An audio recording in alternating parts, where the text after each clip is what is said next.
dia mampu sebelum matamu berkedip. Nah, lebih cepat lagi. Tadi iya. berdiri. Iya, kalau jin masih digotong, hoi ho gitu kan, banyak jauh gitu tadi digotong. Izenza. Iya. Nah, jin itu harus digotong, tapi manusia itu mampu sebelum mata berkedip. Berarti apa yang bisa dia lakukan pada singgasana itu? Nah, sebetulnya bahasan tentang teleport ini sudah banyak, tapi karena kita sekarang itu diajarkan untuk tidak berpikir, akhirnya sudah itu imani saja katanya. Sudah itu jangan dibahas. Sudah itu tidak perlu dipikirkan. Sudah cukup dengan iman saja. Nah, ini yang membuat umat kita menjadi mundur. Padahal dan bahasan teleport itu bukan hanya dikenal di dunia Islam. Di dunia yang lain pun mereka sudah mengenal. Agama-agama lain pun mengenal yang namanya teleportasi, mungkin dengan bahasan dan bahasa yang berbeda. Iyalah. Iya, semua. Jadi kejadian ini pernah dibahas juga gitu ya dalam berbagai kebudayaan, dalam berbagai agama. Ya, berbagai agama, berbagai budaya, dan itu secara desas-desus ini legenda. Iya. Iya, sebetulnya legenda-legenda itu tidak sembarangan itu muncul apabila tidak ada sebuah kejadian yang bikin heboh gitu kan. Dan mungkin mereka belum bisa menjelaskan, akhirnya ya inilah. Akhirnya jadi bahasan-bahasan yang sudah itu adalah kekuasaan para dewa misalnya gitu kan. Itu kesaktian orang-orang terdahulu lalu iya. Atau misal mereka menyebutnya para dewa. Para dewa ya. Iya, para dewa semacam begitu. Ini mic-nya didekatkan saja ya. Jadi kalau misalnya ini mau bicara, mic-nya di sini nih. Oke. Ya. Kalau Nah, di Indonesia sendiri itu ada kan? di Indonesia banyak cerita itu banyak, tapi itu akhirnya digantung kan. Digantung akhirnya itu adalah seolah cerita tentang keajaiban. Akhirnya jadi mistis penjelasannya. Tidak dilihat ilmiahnya kan? Iya, misalnya ini di Indonesia nih. Ini di Indonesia ini baru-baru ini pernah kejadian kan Juni 2012. 2012 kan? Ya, 2012 itu Juni pernah kejadian. Jadi di bulan Juni ada berita mengejutkan nih. Mengenai tersesatnya satu buah bis pahala kencana ini. Iya, sempat dengar.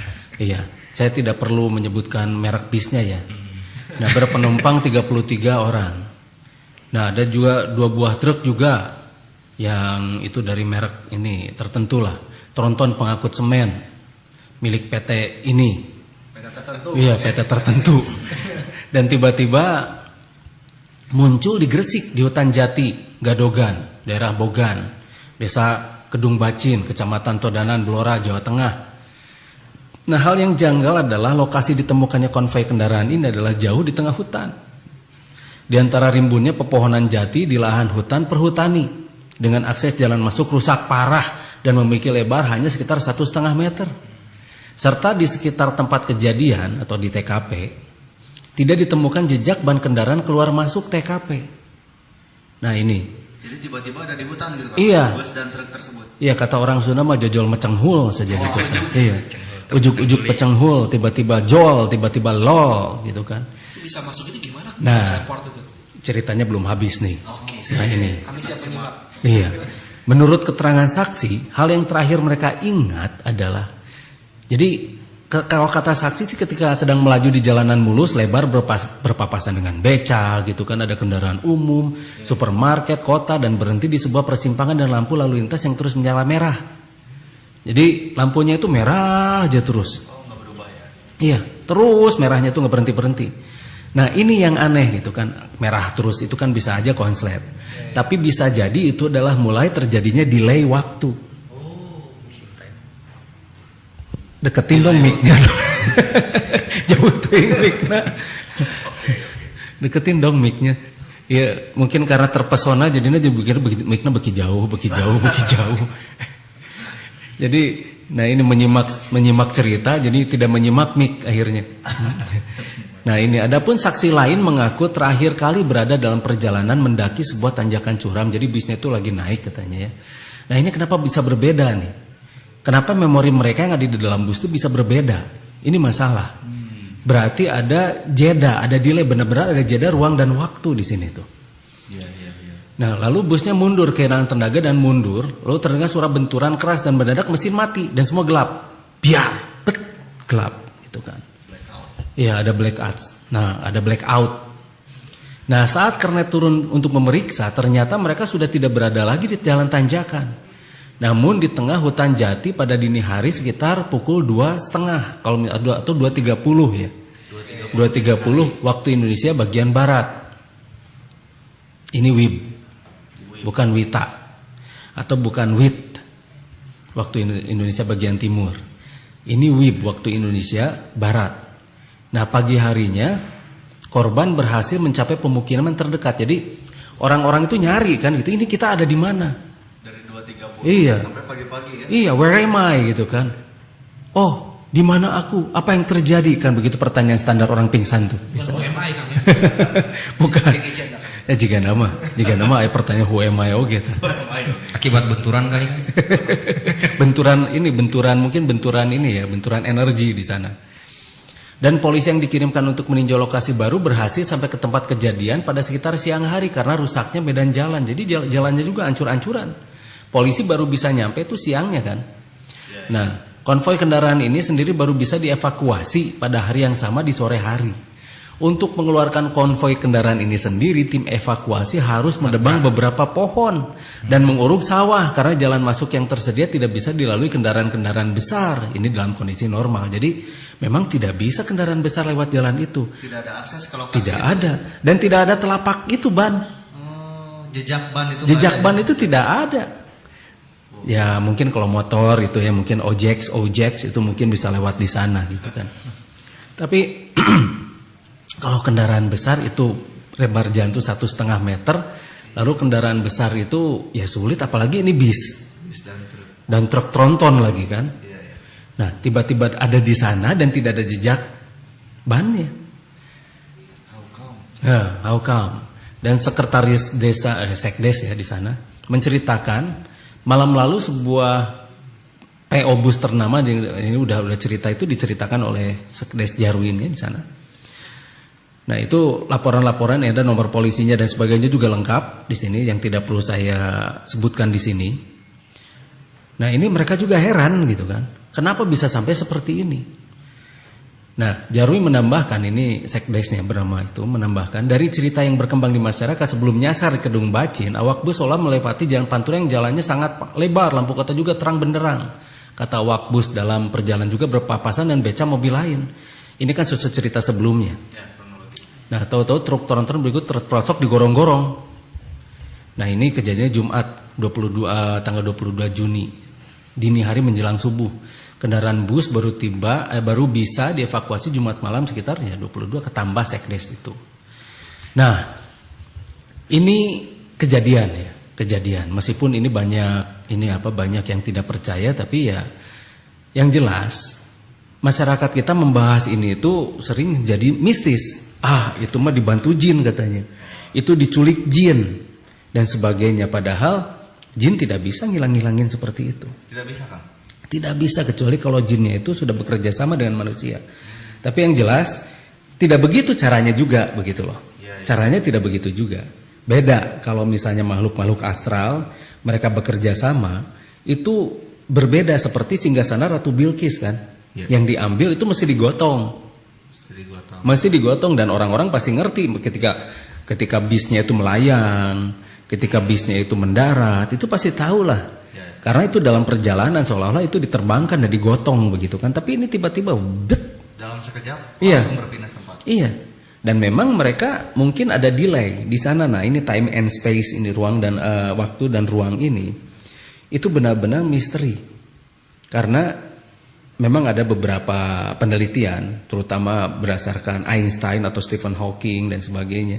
Stephen Hawking mah itu yang jurik ya. Stephen King yang jurik mah, ini Stephen Hawking. Seorang fisikawan lah. Jadi mereka memang sudah membahas bahwa sebetulnya memang yang namanya ruang dan waktu itu bisa paradoks.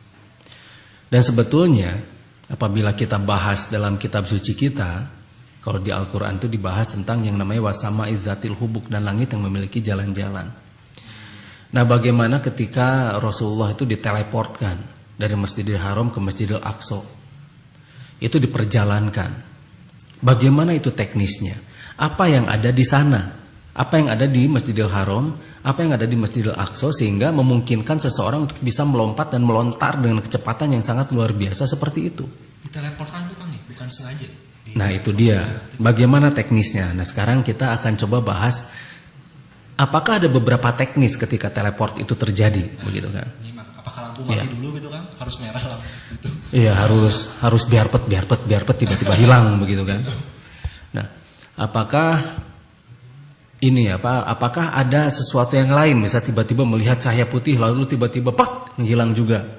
Ataukah tiba-tiba merasa masuk lorong, tiba-tiba dia sudah berpindah, tiba-tiba di sini saya tiba-tiba seperti ini. Apakah tiba-tiba dia begitu keluar pintu, tiba-tiba dia sudah di luar begitu? Sudah beda ruangan lagi ya. Ini di mana seperti itu? Seperti ada kejadian pada seorang yang bernama Gil Perez. Nah ini kejadiannya pada tanggal 24 Oktober 1593. Gil Perez itu nama orang ya, bukan bos kami. Oh bukan Hayam ya, nama Hayam ya, bukan nama ayam, bukan nama bis, ini nama orang. Kalau orang disingkat jadi JP ya, JP. Namanya Gil Perez, ditulisnya Gil Perez. Nah kalau misalnya ya sekarang kan zamannya ini ya, zamannya singkat-singkat. Kalau Gil Perez berarti kita bisa singkat jadi JP. Nah, jadi para penjaga di Meksiko menemukan seorang pria kebingungan yang berkeliaran di Plaza Mayor di Mexico City. Jadi kan ada penjaga-penjaga di Plaza Mayor. Mayor itu kan wali kota ya. Yang membingungkan pria ini adalah ia mengenakan prajurit Filipina yang berjarak 9.000 mil laut dari Meksiko. Ya kalau misalnya tidak terpercaya hitung aja sendiri. Itu kan jaraknya 9.000 mil dari laut. Iya, ya. Filipina ke Meksiko ya? Ya dari Filipina, ya ini ceritanya itu kan pakai seragam prajurit Filipina 9.000 mil, iya. Itu tahun 1593 loh, 24 Oktober.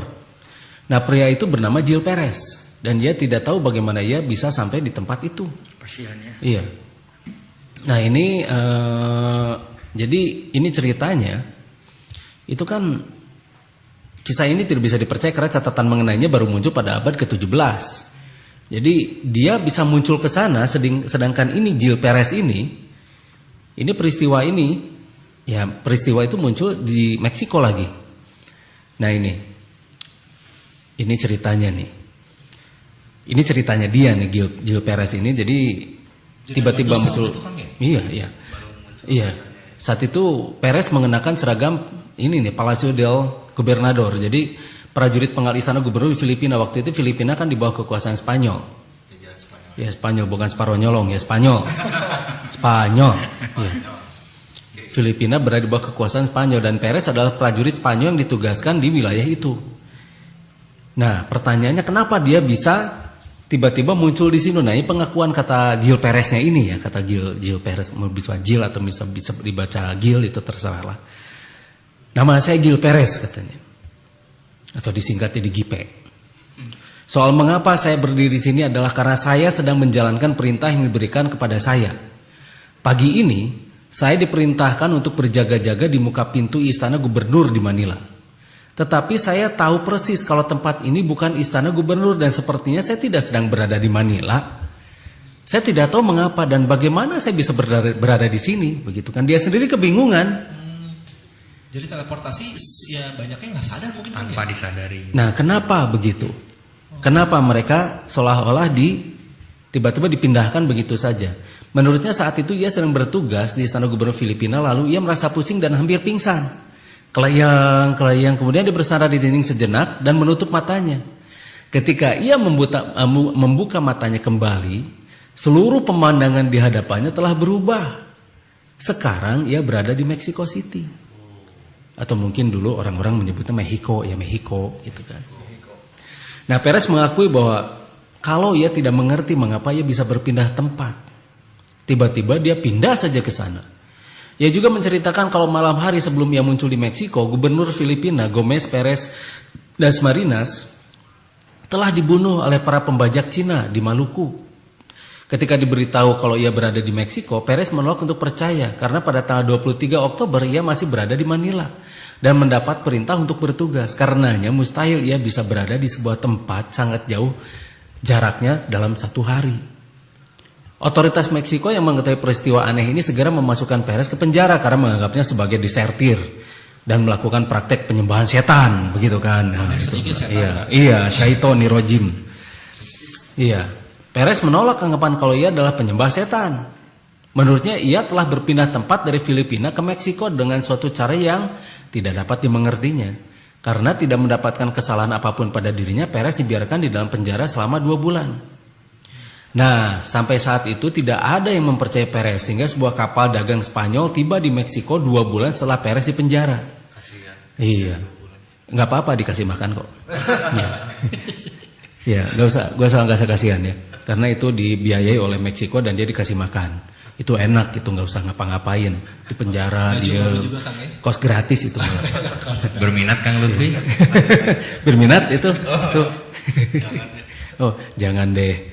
Setelah di penjara 2 bulan. Iya, makanya kenapa orang-orang rame-rame ini ya, rame-rame korupsi dah yang di penjara.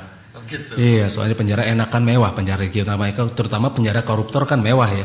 Mewah ya. Mewah. Fasilitas. Lihat saja tuh, koruptor-koruptor yang penjara fasilitasnya luar biasa. Ada AC, ada karaoke, ada salon sendiri begitu kan. Ada segala macam sofa. Wah, pokoknya enak lah. Pokoknya mah itu disulap jadi luar biasa. Pak, ada yang kurang tapi Kang. Naon? Tidak ada alat teleport di sana. Oh iya. Iya, cek penjahat nanya. Iya. Nah, kapal dagang ya kembali lagi ya kita itu tadi by the way. Iya, kapal dagang tersebut datang dari Manila dan membawa kabar yang mengejutkan. Kabar itu mengkonfirmasi fakta yang diberikan oleh Gil Perez mengenai terbunuhnya gubernur Filipina oleh bajak laut Cina pada tanggal 23 Oktober 1593, malam sebelum Perez muncul di Plaza Mayor. Oh, jadi membenarkan ucapan ini, kapal yang 2 bulan kemudian datang setelah Perez muncul itu. Iya. Membenarkan berita yang Iya. disampaikan sama Perez ini, sama Iya, Cito ini. iya, jadi itu dikonfirmasi ceritanya itu. Oh, geningan salah sana kalau di penjara, yang diomonginnya benar ya. Iya. Tapi ya wajar lah karena mereka tidak mengerti, apalagi pada waktu zaman sekarang pun kalau ada kejadian seperti itu pasti ulang-ulang begitu kan. Pasti orang-orang itu tidak akan mengerti. Pasti orang itu pasti berpikirnya ini mah mistis, ini mah pasti wah ini mah keajaiban, sudah imani saja. Nah, jika ia ditemukan pada tanggal 24 Oktober, maka mustahil ia bisa mengetahui informasi ini karena sebuah pesan membutuhkan waktu berbulan-bulan untuk tiba di tempat tujuan pada masa itu ya, pada masa itu karena lewat kapal laut kan. Iya. 2 bulan. 2 bulan. Jadi pesan pun atau misal paket apapun atau berita apapun itu nyampainya lama. Belum ada telegraf, belum ada yang namanya apalagi telepon kaleng pakai kenur dipanjangin gitunya. Halo gitu. Kilometer. Iya. Itu belum ada. Bukan itu saja, kapal itu bahkan membawa seorang saksi yang bersumpah kalau ia melihat Perez ada di Manila pada tanggal 23 Oktober 1593. Mendengar ini, otoritas di Meksiko segera membebaskan Perez dan mengembalikannya ke Filipina, di mana ia kembali diberi tugas sebagai prajurit penjaga istana gubernur. Nah, walaupun kisah ini sukar dikonfirmasi, namun catatan mengenai Perez yang sudah ada pada abad ke-17 cukup menarik. Karena pada masa itu ide mengenai teleportasi belum dikenal sama sekali dan kasus Perez ini menjadi satu di antara sekian kasus misterius abad pertengahan yang tidak terpecahkan. Ya, tidak terpecahkan karena tidak mengerti. Masalahnya, ada apakah di sana dan bagaimana bisa terjadi sampai kejadian teleport itu bisa berlangsung begitu loh. Tapi rata-rata kejadian-kejadian itu pasti melibatkan yang namanya delay. Selalu ada delay ya? Iya, ada delay. Iya. Itu 33 orang yang ada di bis yang ini yang kemarin kejadiannya di Jawa Tengah itu, di Blora Jawa Tengah itu seharusnya mereka diwawancara satu persatu. Tapi kenapa berita itu menghilang? Nah, betul. Dianggap angin lalu aja. Iya. Selewat gitu ya. Iya, kenapa berita itu menghilang? Betul. Harusnya harusnya kita lah yang nanti akan turun. Oh iya. Nah, mungkin kita nanti akan menginvestigasi. Peneliti mandiri ya. Iya. Mungkin dari tim kita lah dan mungkin dari tim terpadu riset mandiri ini yang akan action, mungkin nanti kita akan datang ke sana, kita datangi dia bagaimana kejadiannya dan kita akan samakan dengan seluruh dunia. Kejadian-kejadian seperti itu kejadian sama tapi di seluruh dunia karena kejadian ini banyak sekali. Banyak sekali ribuan kejadian seperti ini terjadi di seluruh dunia dari waktu ke waktu, masa ke masa. Misalnya ada satu kejadian ketika ada suatu perahu Mary Callas yang dia melalui segitiga Bermuda. Oh, jadi ada perahu melewati Segitiga Bermuda namanya Kayak gimana perahu. tuh, Kang, Iya. kejadiannya? Nah, jadi perahu itu melalui segitiga Bermuda dan itu perahunya balik tapi penghuninya hilang semua. Kosong. Iya, kemudian ada lagi kejadian pada pesawat Amelia Earhart. Oh iya, iya. Itu pilot pertama kan, pilot wanita pertama yang terbang mengelilingi dunia. Nah, begitu itu tahun 41 itu. Amelia Earhart. Jadi ketika dia mulai terbang lepas landas dan akhirnya dia melewati segitiga Bermuda, dia turun lagi di tahun 95. Bentar. Tadi berangkat tahun 41. 41. 41 mendarat tahun 95 dan dia baru merasa terbang seharian. Tapi begitu turun, tapi dia sudah jadi nini. Oh gitu. Sudah jadi nenek-nenek dan berita ini pun hilang. Karena waktu itu Amelia Earhart dinyatakan hilang di segitiga Bermuda kan. Oh, dikiranya kecelakaan mungkin ya. Iya, orang-orang menyangka itu kecelakaan. Mending lihat mic-nya, jangan lihat Akang gerak. Oh gitu kan. Siap. Nah, pun menjadi jelaskan kalau misalnya ngelihat mic mah. Itu beda-beda tuh gimana Kang? Ada yang tiba-tiba hilang di dalam pesawat, terus tiba-tiba ada yang tua, tapi ada yang biasa aja itu gimana? Apa yang proses bedanya gimana? Nah, itu dia. Ada beberapa kejadian yang sebetulnya berhubungan dengan kepentingan ini. Ada makhluk yang berkepentingan, atau misalnya ada semacam portal yang tiba-tiba on tanpa sengaja. Nah, pertanyaannya apa yang meng-on-kan portal tersebut? Dan pertanyaannya, ternyata di Jawa Tengah pun tidak hanya sekali kejadian ini tuh. Sering terjadi kejadian seperti ini, tapi akhirnya beritanya itu hilang begitu saja karena itu dianggap adalah kerjaan makhluk-makhluk astral atau kerjaan makhluk gaib. Tempat angker dan lain sebagainya. Iya, tempat angker dan sebagainya. Atau apa pelakunya tuh. Iya. Ternyata yang namanya portal itu sudah sangat dikenal di kita itu. Contohnya ada satu contoh ya. Ketika tahun 20-an, seorang ilmuwan, ya seorang arkeolog ya, ilmuwan merangkap arkeolog juga yang saya tidak perlu sebut namanya di sini, nanti dia jadi terkenal. Oke. Lanjut Kak. Ya, kalau Gil Perez mah dia almarhum lah gak apa-apa lah. Nah, itu jadi dia membongkar itu yang namanya piramida atau misalnya tempat beribadah di sana di daerah Mesir. Di daerah Mesir. Di sana di Saqqara, daerah Saqqara juga di sana ada Sun Temple namanya itu. Nah, ketika Sun Temple itu dibongkar, ternyata di dalamnya itu ada semacam cincin besar sekali. Cincin besar. Ya, cincin besar gitu ya, cincin besar. Yang sekarang itu menjadi ide dari film Stargate. Pernah? Ini Stargate? Oh iya. Nah, itu di Saqqara, di sana itu di Sun Temple. Ada ketika mulai dibongkar, itu sama persis. Itu dengan film ya, mungkin itu ide cerita dari film Stargate juga ya. Oh, jadi bentuknya sama persis. Sama seperti persis. yang ada di film Stargate. Sama persis. Oke. Jadi terkenal di film Stargate ya, sama kita diterkenal. Banyak yang penasaran jadinya tuh. Doraemon. Iya. Ya lanjut Stargate. Iya. Nah, itu ternyata dan itu semua sepakat yang menemukan itu bahwa itu adalah sebetulnya betul-betul sebuah portal. Nah, di kita mengenal yang namanya, kalau orang-orang Lemurian dulu mengenal dengan nama Barca.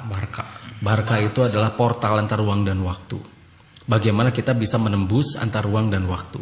Bahkan Sang Maha Pencipta sendiri, Allah Subhanahu wa Ta'ala sendiri mengatakan tentang wal asr atau demi waktu. Mengapa Sang Maha Pencipta itu bersumpah demi waktu? Berarti itu yang harus kita pikirkan. Karena ketika kita berpikir, semuanya akan bisa terbuka dan terurai. Dan akhirnya kita bisa memecahkan masalah ini nih. Nah, mengapa bisa terjadi teleport? Mengapa di dalam Al-Quran disebutkan wasama izatil hubuk dan langit yang memiliki jalan-jalan? Jalan seperti apa yang ada di langit? Jalan frekuensi itu berbeda. Jalan yang namanya ini petir itu berbeda.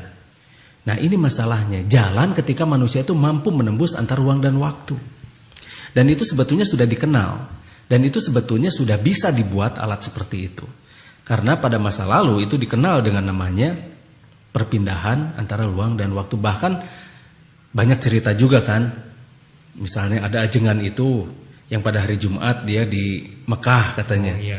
Jumatan di Mekah katanya. Pependak sering. Dan banyak orang bersumpah ketemu dengan dia begitu kan. Oh, yang ada di tanah suci. Oh, Iya. melihat aja Iya. itu ada di sana. Iya. Bertemu. Beribadah. Iya, tapi sore-sorenya dia sudah ceramah lagi di masjid ini di sini gitu. Nah, semacam begitu. Nah, masalahnya seperti apakah itu dan bagaimana itu bisa kejadian seperti itu, begitu kan? Ada beberapa teknis. Kalau itu kan, maaf, kan langit yang punya jalan-jalan kan. Iya. Padahal nggak usah di langit juga Kang ya. Nah, Jadi di langit bumi itu terjadi. istilah ya, itu istilah. Langit. Karena bukan jalannya itu tidak di bumi, tapi di udara. Udara itu disebut langit kan. Oh iya. Iya. Udara, sama. Iya, karena kalau di bumi mah kebentur-bentur merenya dijedak-jedak gitu ya, iya.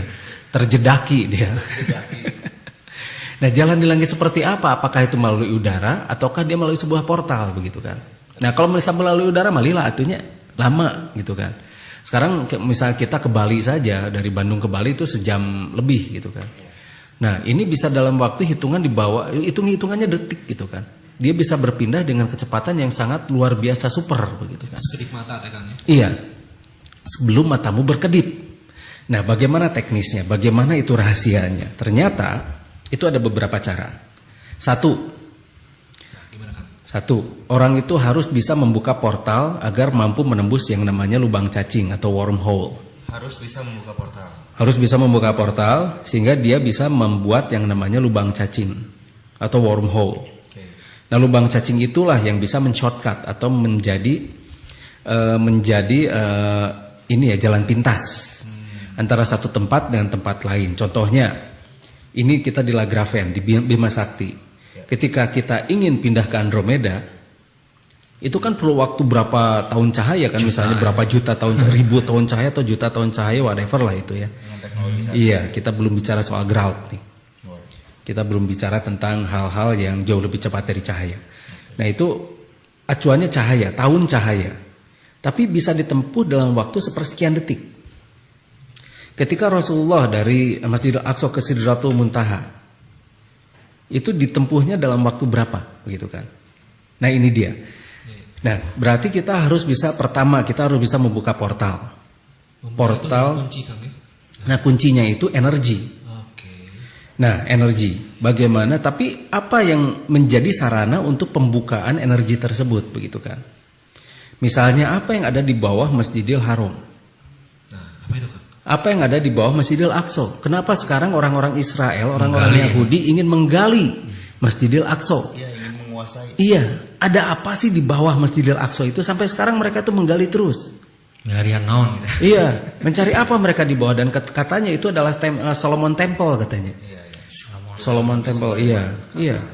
Banyak itu di novel-novel itu. Iya, banyak versi lah. Itu adalah tempat di mana Nabi Sulaiman dulu ada di sana, kata mereka begitu kan. Itu versi mereka, ya silahkan saja. Kita menghormati berbagai macam versi lah, silahkan. Ya, karena kita tidak perlu berdebat soal itu. Kalau misalnya mereka meyakini A, silahkan. Si B meyakini B, silahkan. Silahkan aja Itu. pendapat masing-masing. Iya, pendapat masih kembali kita serahkan pada mereka. Tapi satu, kita berbicara tentang portal di sini, berarti kita harus berbicara mengenai teknis nih, gitu kan? Betul. Mengenai teknis. Nah, satu teknisnya menggunakan portal itu, dan ternyata sudah banyak dibuktikan, banyak sekali kejadian, terutama ketika Amerika melakukan ini Philadelphia Experiment. Amerika Kang. Amerika waktu itu pernah membuat eksperimen yang bernama Philadelphia Experiment atau Project Rainbow. Nah, ini. Apa itu Kang? Nah, jadi ini sebetulnya adalah proyek bagaimana sebetulnya ini mereka membuat dari ini pesawat-pesawat alien ya, pesawat yang alien yang jatuh di rakit gitu ya. Iya, mereka membuat inilah apa teknologi-teknologi itu dari reruntuhan pesawat alien yang jatuh. Itu nanti soal alien sendiri akan kita bahas terpisah. Oke. Iya, sistem kebut semalam SKS. Nah, jadi waktu itu Project Rainbow itu sengaja mereka bertempat di Philadelphia waktu itu, atau terkenal dengan nama Philadelphia Experiment. Philadelphia Experiment. Itu terkenalnya. Itu tahun 1943 waktu Perang Dunia Kedua. Nah, ini Amerika, Angkatan Laut Amerika Serikat mencoba sebuah alat yang katanya itu mampu melakukan penyatuan medan katanya. Mereka mencoba si perahu kapal induk mereka, mothership mereka itu agar tidak terlihat oleh lawan. Oh, untuk kepentingan pertahanan. Ya, untuk kepentingan perang yang jelas malah. Zaman Untuk zaman perang ini. Nah, jadi mereka membuat dua buah generator. Yang satu menghasilkan pulsa magnetik dan yang satu lagi tidak dihidupkan bersama-sama, sehingga tercipta medan magnetik di atas dan di sekeliling kapal itu. Jadi ada semacam magnetic pulse di sana. Nah, hasilnya memang mengejutkan dan memang sangat penting meskipun menimbulkan akibat buruk pada awak kapalnya. Iya. Nah, ketika eksperimen mulai dijalankan, tampak satu sinar kehijauan samar-samar. Mulai si kapal itu terselubungi oleh sinar hijau samar-samar. Nah, perlu diketahui bahwa laporan dari orang yang selamat dari segi dari eksperimen tersebut. Nah, jadi mereka melaporkan ada kabut hijau dan akhirnya kapal bersama awaknya itu menghilang. Ini yang saksinya kan di luar kapal ini. Di luar kapal ini saksinya nih. Nah, jadi tiba-tiba kabut kehijauan muncul dan tiba-tiba plas, hilang saja si mothership-nya itu. Seketika menghilang. Iya. Dan nah, ini peristiwa selanjutnya terjadi ialah seluruh kapal kemudian terselimuti kabut hijau dan akhirnya kapal bersama awaknya itu menghilang dari pandangan pengamat dan hanya garis permukaan laut yang kelihatan. Nah, ini garisnya dulu kelihatan. Jadi memang terselubungi itu. Akhirnya menghilang. Ya, di sana. Terjadi wormhole. Di wormhole karena memang teknologi dari pesawat yang mampu berpindah. Dan ketika ternyata kuncinya electromagnetic pulse. Sekarang magnetic pulse juga kan. Ada cahaya hijau, weng gitu, apakah itu pasti? Belum tentu. Ora itu baginya. Itu belum tentu juga. Oke. Nah, ya. Nah, tinggal bagaimana ini bisa kita, karena memang ini semua bisa sering diawat dan itu sudah yang sering terjadi itu, Pak. Mereka telah 21 meter. Tiap benda manusia tapi masih mungkin pada permukaan yang kelihatan. Semakin diperkuat manusia dari medan magnetik itu. Istilah pelenyapan itu oleh mereka disebut sedang mencair atau melting. Memang percobaan tapi memerlukan korban. Ada beberapa juga yang membawa akibat baik, normal itu jadi cenayang. Iya, tiba-tiba bisa gelombang energi orang. Si orang itu juga. Nah, lucunya beberapa orang yang masih membawa akibat baik di rumah lihatnya. Jadi tiba-tiba dia sudah tertangkap oleh sel mitos. Jadi sehingga bisa stealth camouflage, tidak bisa dikendalikan. Iya, seperti Hollow Man. Tapi akhirnya makin lama ini akhirnya bikin semakin banyak dihidupkan, akhirnya jadi wormhole. Akhirnya hilang, nggak balik lagi. Hilang tidak balik lagi. Gabah sudah berpindah. Bisa antar kalangan yang tidak atau misal tentang itu dianggap katanya. Ini mah tidak mungkin. Nggak masuk akal ini. Iyalah pasti tidak masuk akal mereka, itu pasti. Membutuhkan pengetahuan, diasah dan namanya penelitian juga. Penelitian ada penelusuran seperti tadi yang bilang 4N lah atau 4M gitu. Ada penelusurannya, harus ada penelitiannya, harus ada penalarannya, harus ada dan akhirnya untuk menjadi pengetahuannya. Nah, ada pertanyaan? Ada. Tadi baru satu ya? Baru satu ya melalui portal ya, melalui satu teknis yaitu portal. Kayaknya mendingan dibahas dulu, Kang. Ya, oke. Terdistract lagi. Iya. Jadi lagi ya, terdistract. Nah, begitu. Jadi itu satu. Itu membahas tentang portal. Itu kita membutuhkan portal yang namanya Barca tadi ya. Barca atau sebuah cincin ring untuk membuat ini semacam ada benturan sehingga di sana terjadi mampu membuka yang namanya gerbang lubang cacing atau gerbang wormhole. Yang bisa juga, yang GP bisa juga dia membuka itu kan, portal itu kan. Nah, tapi kenapa yang namanya GP itu tadi tidak gitu kan? Oke. Berarti portalnya di mana ini kan? Nah, portal itu bisa tersembunyi. Portal itu bisa tersembunyi di bawah tanah atau bisa tersembunyi di satu tempat atau di satu dimensi, dimensi transisi. Nah, dimensi transisi itu kadang-kadang bisa muncul apabila terjadi fluktuasi energi di dimensi tersebut. Dan sehingga masuk ke dimensi kita, akhirnya ini masuk portal lagi di sana. Si bis tadi gitu kan. Atau misal tadi Gil Perez tadi tiba-tiba berpindah atau banyaklah kejadian-kejadian lain yang ini kalau misalnya kita ceritakan juga itu luar biasa panjang nih. Ya, fluktuasi energi dadakan di tempat itu juga iya, di portal itu. Iya. Nah, itu dia. Jadi makanya itu dari satu portal menggunakan ring. Nah, cara kedua adalah dengan membentur energi itu bisa di sembarang tempat. Tapi teknisnya ini lebih berat karena membutuhkan teknologi yang lebih canggih lagi. Nah, membenturkan berarti kita menembakkan sesuatu seperti yang ada di pesawat-pesawat LZ-Tor atau pesawat-pesawat pasukan-pasukan ETVK. Ya. Bisa pasukan Zervo, bisa pasukan ETVK karena pesawat itu bisa dilengkapi. Nah, tentang ETVK, Zervo dan sebagainya nanti ini kita bahas. secara terpisah. Bahasan tersendiri. Ya, bahasan tersendiri karena sebetulnya ini sudah diketahui oleh oleh NASA, bahkan CIA, oleh pemerintah Amerika ini sangat diketahui, oleh KGB juga, oleh Rusia. Nah ini tapi jarang dibahas, tapi itu akan kita bahas secara terpisah. Dan baru kita yang membahasnya kan di sini. Ya baru kita, dan itu juga beresiko sebetulnya. Beresiko, beresiko iya. tinggi. Ya. Membahas seperti ini beresiko karena banyak sekali orang-orang yang ingin membungkam kita. Makanya percobaan pembunuhan ke Akang ini sering terjadi. Bukan membungkam kita berarti kamu itu. Iya. Ulah ke Abim. Iya. Tapi mudah-mudahan hanya ke Akang sajalah. Karena the man who knows too much itu rata-rata banyak yang terbunuh. Bahkan banyak sekali ahli UFO yang terbunuh itu banyak. Nah, itu nanti kita bahas secara terpisah. Kemudian apalagi orang yang mengetahui tentang teknisnya bagaimana cara membuat itu. Nah, ini pasti dalam keadaan yang sangat berbahaya. Nah, itu di pesawat mereka itu tertanam sistem untuk menembakkan sehingga untuk bisa membuka portal secara manual. Tidak perlu yang namanya ring atau misalnya portal untuk melontaran itu atau portal lorong penyingkat itu tidak perlu. Tapi mereka bisa membenturkan dan kemudian mereka memasuki wormhole itu. Buat sendiri kan ya? Iya. Jadi nggak usah di tempat tertentu yang ada portalnya, tetap bisa pindah gitu ya? Iya. Suka hati. Bisa. Oke. Nah, itu cara kedua. Cara ketiga itu dengan diculik. Diculik kan? Siapa? Diculik orangnya. Orangnya. Kang Agus mau diculik Kang Agus. Mau diculik alien? Itu memang betul kan? Ada penculikan lewat alien. Iya kan, sebetulnya banyak sekali kesaksian ya.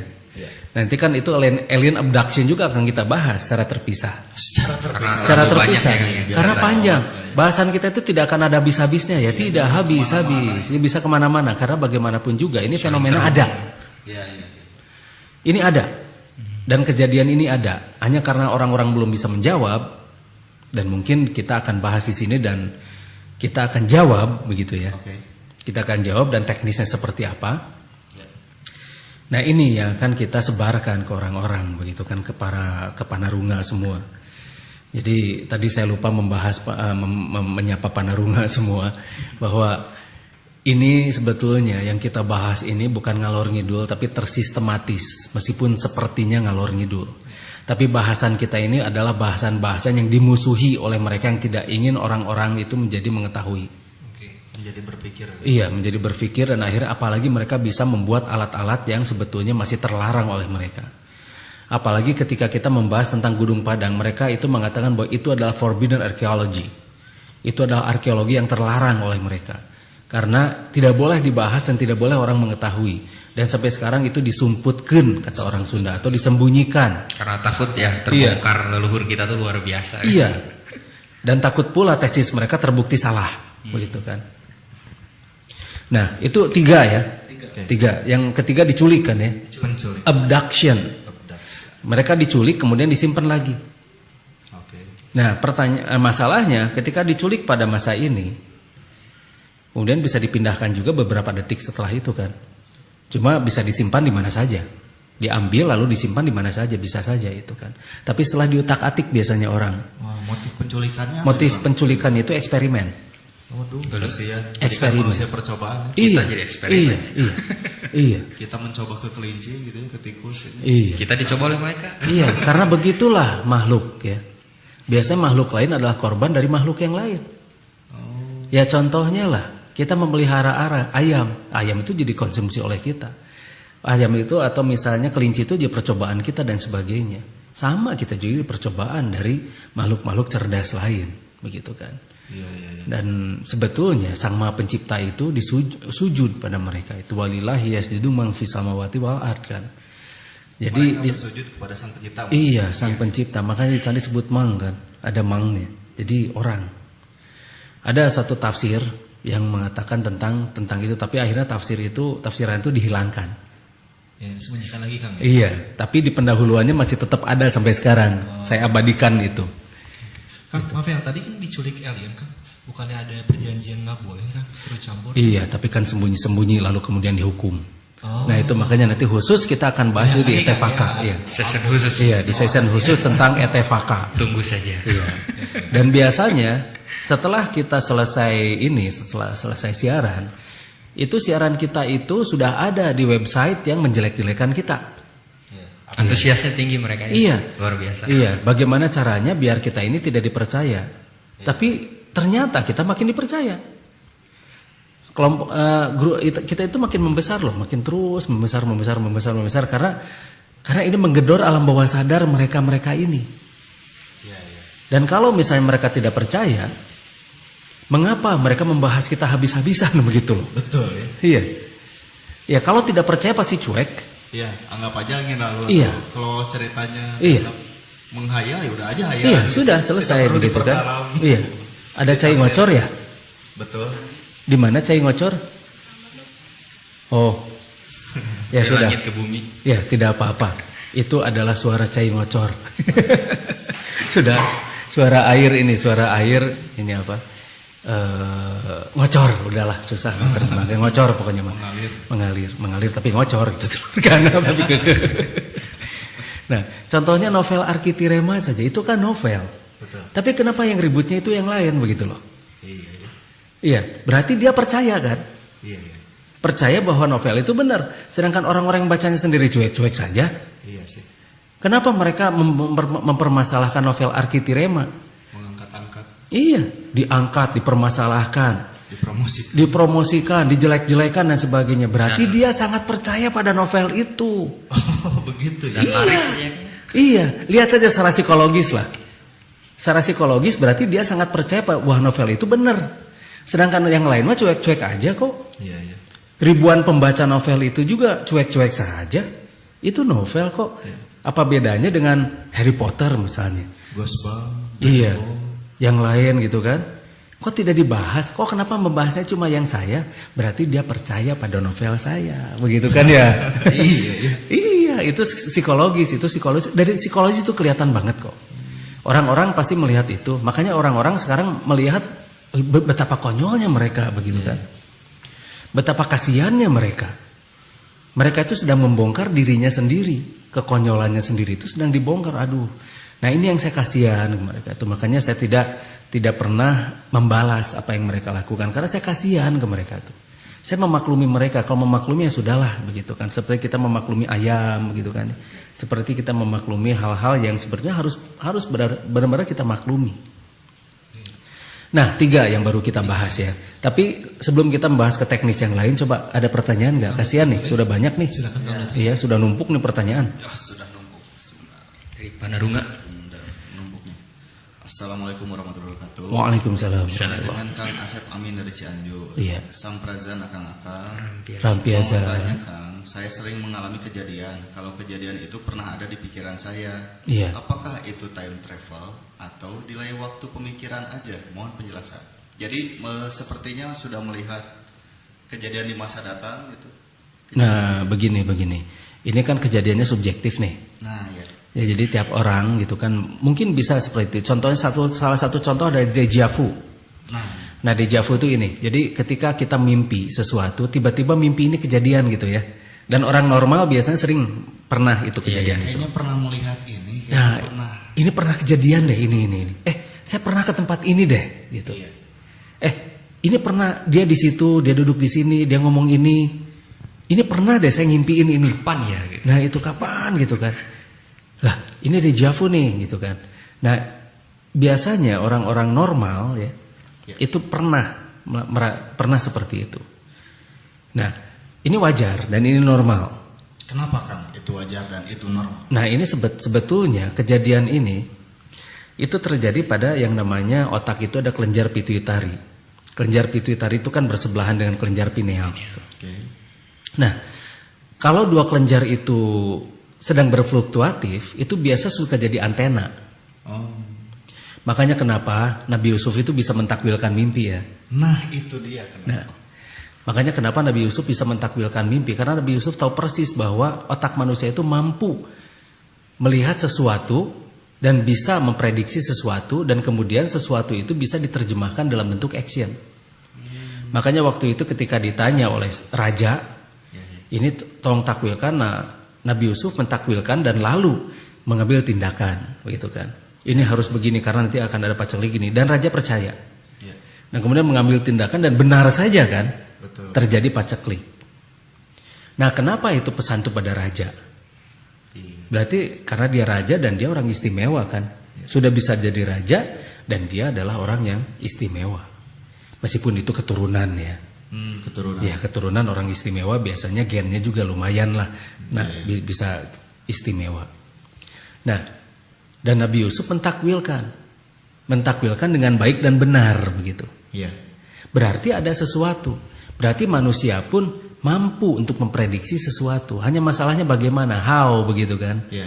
Nah, begini. Bahkan di Jawa sendiri ada yang namanya primbon. Gimana itu, Bang? Ya, baboning kita primbon begitu kan. Oh iya iya. Ya, paririmbon kata orang Sunda mah. Pari Rimbo. Misalnya ada semacam ilapat atau misalnya ada pertanda dan sebagainya, tapi seringnya masalah. Oh gitu. Seringnya masalah karena suka dikira-kira. Cirata. Iya, itu Karena mah bahasa sebetulnya kirata. tidak dikira-kira ya. Ya? Pada awalnya. Tidak dikira-kira. Karena memang pada dasarnya jalur di Lauh Mahfuz itu semua jalur itu sudah tertera. Jin tidak bisa menembus. Tapi manusia tidak disebutkan di sana tidak bisa menembus kan. Iya iya. Iya. Nah, ini yang namanya prediksi. Prediksi yang benar-benar luar biasa. Nah, inilah kuncinya manusia. Kenapa manusia itu dilebihkan begitu kan oleh Sang Maha Pencipta. Berarti ada sesuatu. Dan itu bukan hanya di ini saja ya, sebetulnya banyak sekali orang-orang bisa memprediksi, misalnya di kalangan Hindu, di kalangan Buddha, bahkan di Buddha sendiri ada yang namanya calon Dalai Lama misalnya. Calon Dalai Lama itu harus memenuhi syarat. Ada kriterianya. Iya, ada biasanya. kriterianya. Sejak kecil udah kelihatan. Iya, harus bisa begini. Dan bahkan orang-orang itu ada yang bisa mengatakan, tuh di sana calon Dalai Lama, tandanya ini, begitu kan? Oh. Silahkan cari di desa itu anaknya umur sekian. Ciri-cirinya ini, sok silahkan cari. Dan ternyata benar. Ada. Tapi nanti carinya ya 100 tahun lagi katanya. Waduh. Nah itu bisa semacam begitu. Cari nanti 100 tahun lagi pada tanggal sekian, bulan ini, dan tahun ini. Iya, iya, iya. Nah kenapa bisa akurat? Oh itu mah dibantu jin Kang. Jin tidak bisa menembus rahasia langit sekarang. Ingat itu. Iya, iya, Jin sudah tidak bisa menembus menembus rahasia, tidak bisa mencuri rahasia langit lagi.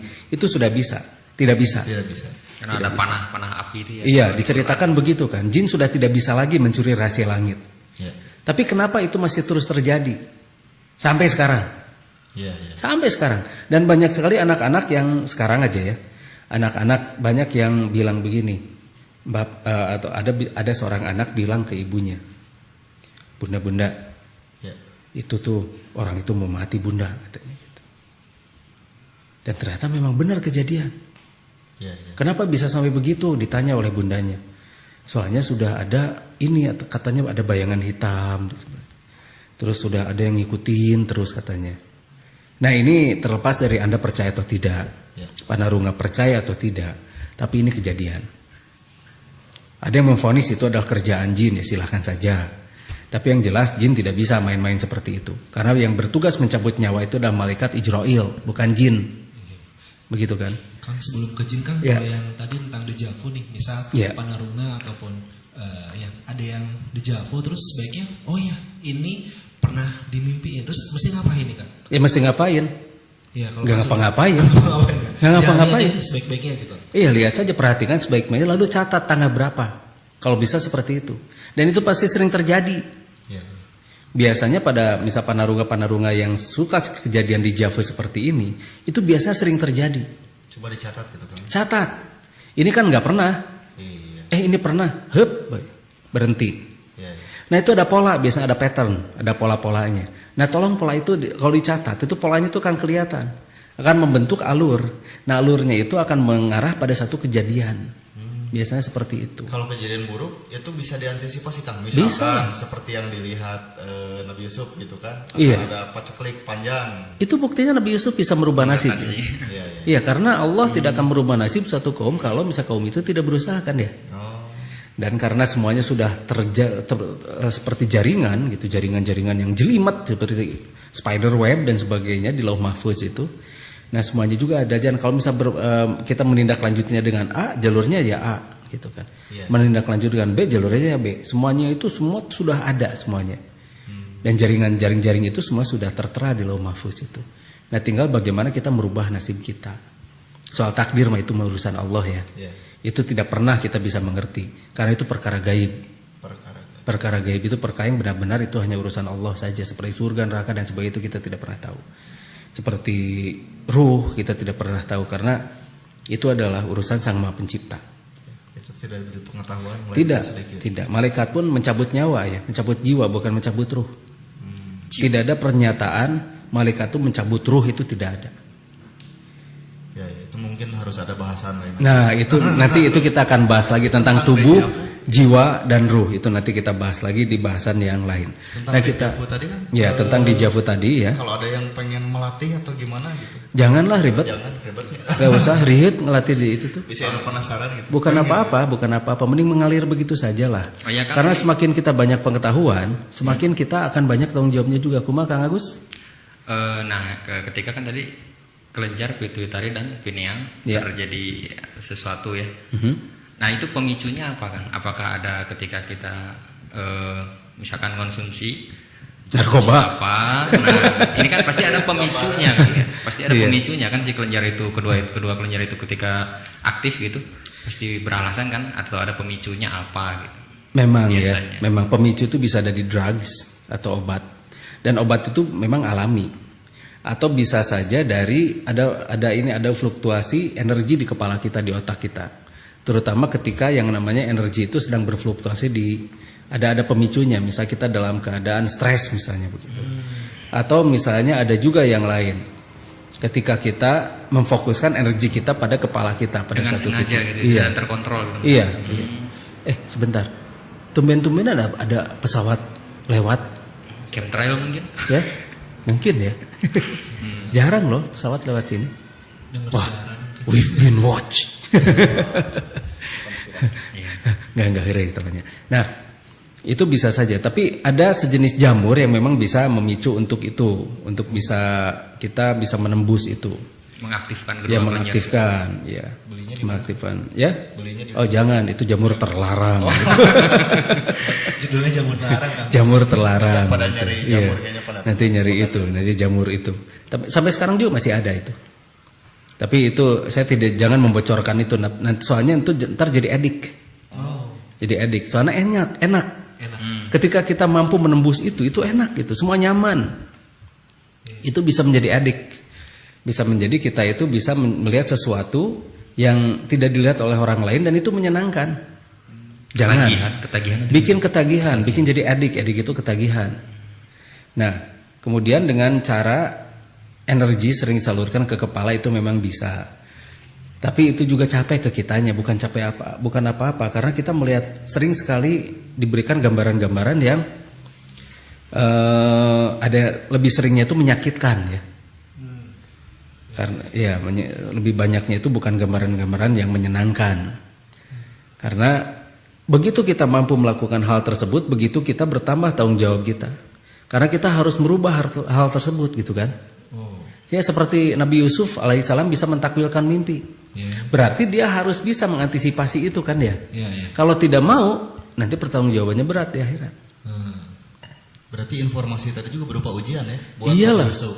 Iyalah. Ditindaklanjuti atau dibiarkan aja Iya. kebinasaan untuk kaumnya gitu. Iya, the great power becomes the great responsibility, gitu kan? Ya, Uncle Ben. iya, kan Uncle Ben, kan itu kan pesan Uncle Ben pada Peter Parker. Ari Parker itu tukang parkirnya, atau ballpoint. Nah, jadi itulah. Semakin besar kekuatan kita, semakin besar pula tanggung jawabnya. Dan di sana kita dituntut untuk action. Seperti kita mengetahui ini semua. Setelah itu apa? Gitu kan? Ya. Nah contoh, kita tahu nanti bakal kejadian begini. Rubah dong, gitu kan? Nah, syukur-syukur kalau kita diberi kemampuan dan beri kekuatan untuk mampu merubah itu semua. Dan memang ini berat. Dan banyak sekali kejadian-kejadian yang memang harus kita rekayasa dan kita rubah. Itu sangat berat sekali.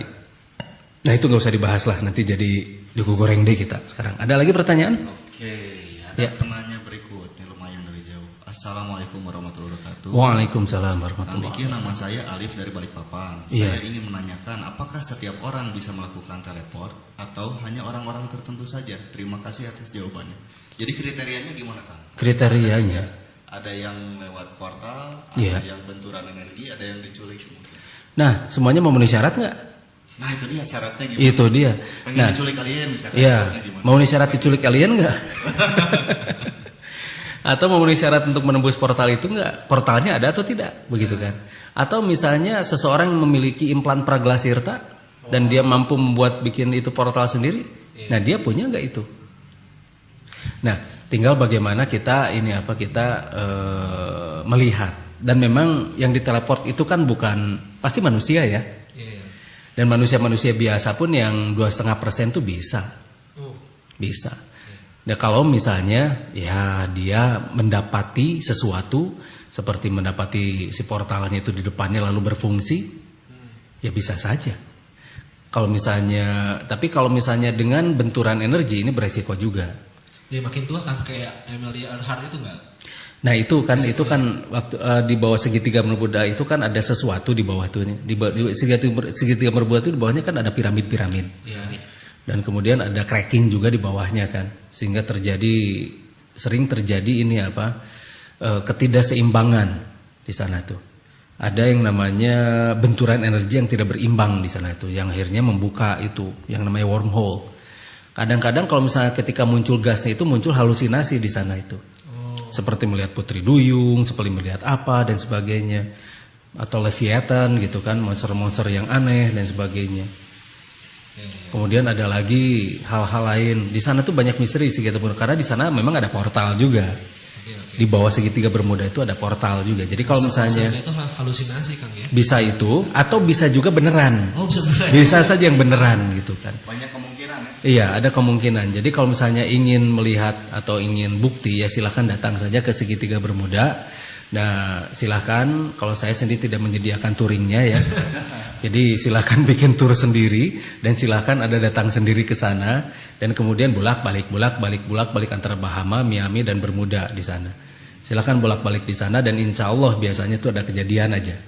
Makanya banyak sekarang pesawat yang nggak berani lewat itu. Nah, biasanya kalau terjadi fluktuasi, biasanya kompas itu mulai ngaco. Ngaco ya.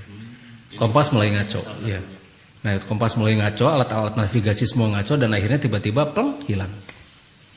Karena terjadi yang namanya fluktuasi magnetik tadi kan. Yang mempengaruhi kompas itu kan magnetik ya. Iya. Nah, itu. Jadi yang namanya ketika kita membuka portal itu pasti ada fluktuasi magnetik yang sangat tinggi. Baik itu magnetik, baik itu elektromagnetik. Itu pasti sangat tinggi. Sebetulnya alat itu bisa saja kita buat ya. Bisa saja. Cuma, nah ini dia. Setelah itu jadi mau ngapain? Nah, itu dia. Pindah, kita mau pindah. Sudah bosan di planet bumi. Atau pindah ke masa lalu mungkin perbaiki. Ntar diteleg T-Rex. Bablasnya Kang ya. Tiba-tiba di depan kita T-Rex gitu kan. Atau tertindih asteroid mungkin. Atau tiba-tiba muncul 66,8 juta tahun yang lalu ketika planet bumi itu ditumbuk oleh asteroid gitu kan. Menyesal pun telah. Iya. Ya menyesal, ya betul Kang Agus tuh menyesal sudah terlambat. Ya ada lagi pertanyaan? Oke, Iya. mungkin diinformasikan lagi nomor SMS-nya adalah 0897-416-7919. 0897-416-7919. Jadi jawaban tadi yang Kang siapa? Yang dari Balikpapan tuh Kang Arif ya, Panarunga Arif Ya, dari Panarunga Balikpapan. Itu bisa. Oke. Bisa asal segala sesuatunya memenuhi syarat. Memenuhi syarat. Karena yang diteleport itu selain barang juga manusia juga bisa diteleport, begitu kan. Hanya teknis teleportnya ini. Kalau dipendarkan molekular berarti itu kan di ini kan. Nah, cara keempat. Teknis keempat dengan pemendaran molekular. Pemendaran molekular. Jadi molekular tubuh kita itu dipetakan dulu. Dipetakan molekularnya lalu diuraikan, dirubah menjadi frekuensi. Ya. Kemudian dimasukkan, dirubah jadi gelombang, Ya. dan kemudian ditembakkan ke tempat. Tapi itu untuk jarak dekat. Untuk jarak dekat. Seberapa Misalnya, Misalnya untuk planet bumi saja begitu. Misalnya pesawat kita nongkrong di luar, kemudian untuk mendarat di planet bumi, misalnya begitu. Itu bisa dirubah jadi frekuensi. Tapi kalau untuk jarak jauh itu tidak. Misalnya untuk jarak yang 1 tahun cahaya saja sudah tidak bisa. Jadi untuk jarak yang bisa dihitung oleh secara kilometer, itu bisa. Jadi dipendarkan dulu baik itu materi, baik itu. Karena percobaan untuk energi sekarang sudah berhasil. Itu pada tahun 2010 itu sudah pernah diuji coba untuk tingkat energi. Untuk tingkat cahaya apalagi tahun 90-an udah pernah dicoba juga. Dan kemudian untuk tingkat materi pun sekarang sedang percobaan, tapi di sana kembali tidak utuh begitu. Nah berarti pemetaan, karena di sana harus ada ruangan dan harus ada ruangan lagi.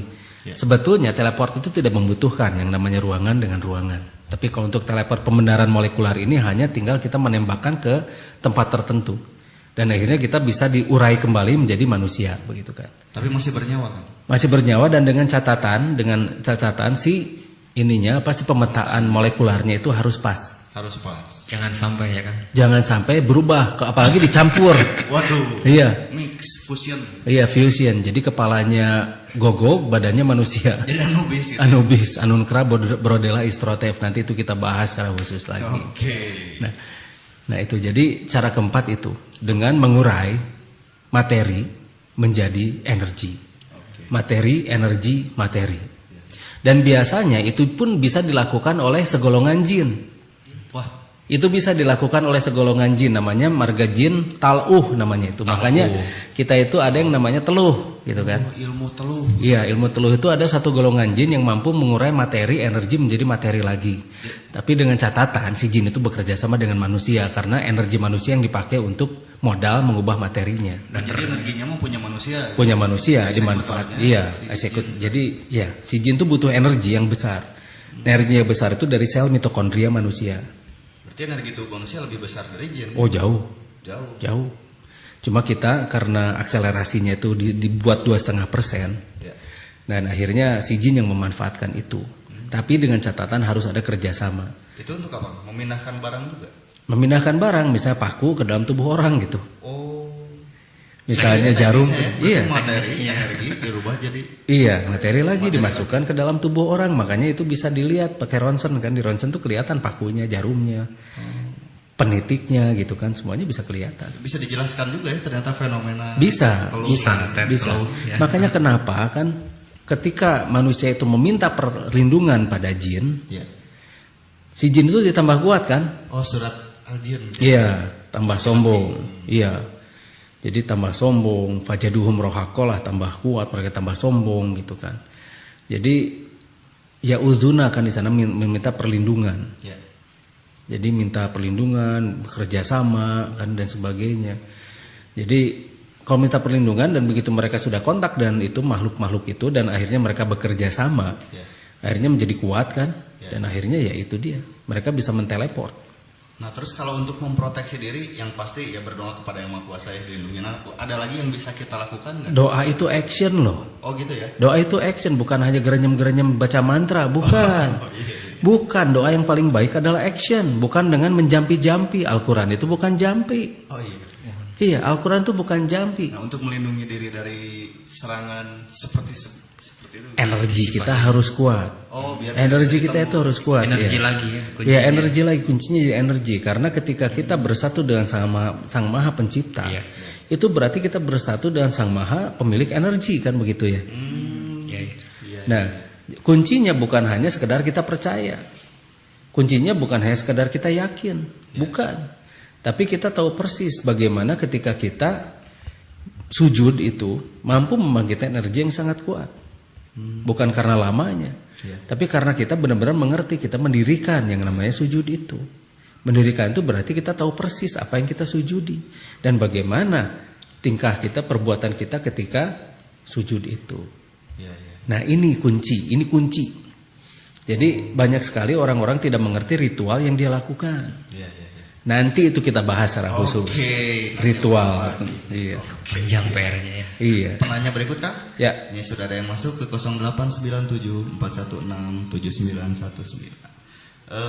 Samprazan kan. Biasa. Saya Yogi di Kopo Bandung. Siapa? Zombie. Yogi. Oh, Tentunya Kang Yogi. Panarunga Yogi ya. Kirain tadi teh zombie, saya zombie.